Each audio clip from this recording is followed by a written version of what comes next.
नमस्ते, मैं हूं तत्परा अहोरात्रा और आज हम जानेंगे सभी यंत्रों के राजा यानी कि श्री यंत्र के बारे में। हमारे धारुज शिवलिंग के ऊपर भी इसी यंत्र को बनाया गया है। श्री यंत्र को सकल वास्तु दोष निवारक माना जाता है और कहते हैं कि श्री यंत्र को समझने के लिए हमारे 120 वर्ष भी कम पड़ेंगे। श्री यंत्र को आज हमारे कितने ही साइंटिस्ट और ज्योमेट्रिकल एक्सपर्ट्स ने समझने और बनाने के लिए आज उनके लिए ये एक चैलेंज बनकर रह चुका है। हमारे तिरुपति वेंकटेश्वर स्वामी को भी श्री यंत्र के ऊपर ही प्रतिष्ठापित किया गया है। इसलिए यही प्रयास रहा है कि एक वीडियो के थ्रू जितना थोड़ा ज्ञान है वो आप तक पहुंचा पा सके। इसीलिए आगे देखिए। जब देवी पार्वती ने भगवान शिव द्वारा इस पूरे सृष्टि का सार समझना चाहा, तब भगवान शिव ने मिट्टी पर इस श्रीयंत्र का रेखा चित्र बनाया और समझाया कि ये श्रीयंत्र ही हमारे पूरे संसार और सृष्टि का प्रतिरूप है।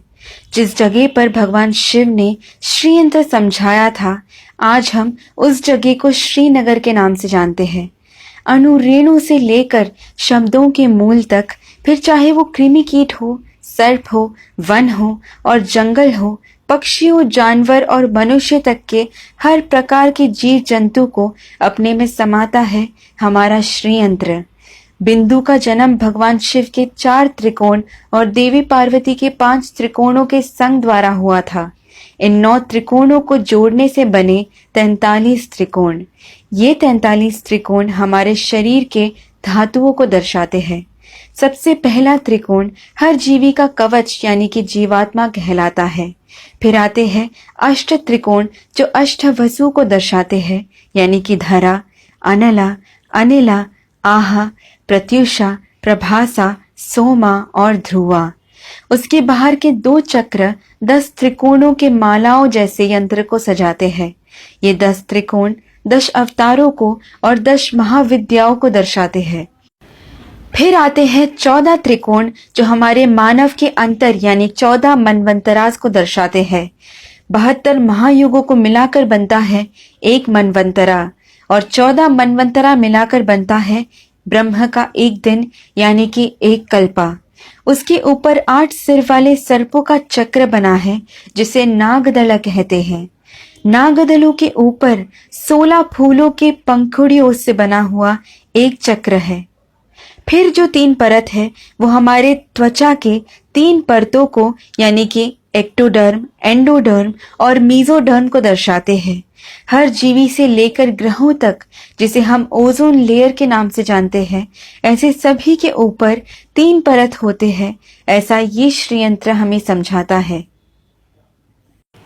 ये ठीक हमारे मॉडर्न टेक्नोलॉजी जैसे 8 GB, 16 GB, 32 GB, 64 GB, 128 GB, 256 GB जैसे बढ़ते जाते हैं।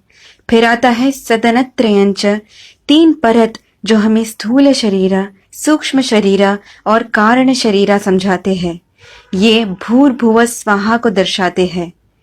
ये परतें 4 खुले द्वारों को बनाते हैं जो हमें समझाते हैं कि इस चक्र में एक बार आ गए तो वापस निकलना नामुमकिन है।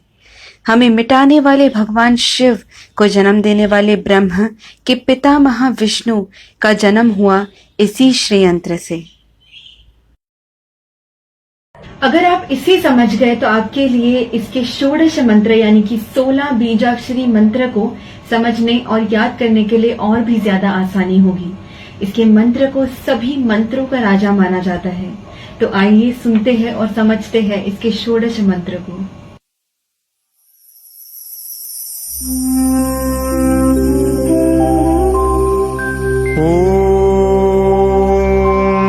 ओम बिंदु त्रिकोण वसुकोण दशार युग्मा मन्वस्त्र नागदल षोडश पत्रयुक्तम् वृत्तत्रयञ्च धरणी सदनंत्रयञ्च श्रीचक्रराज उदितः परदेवतायाः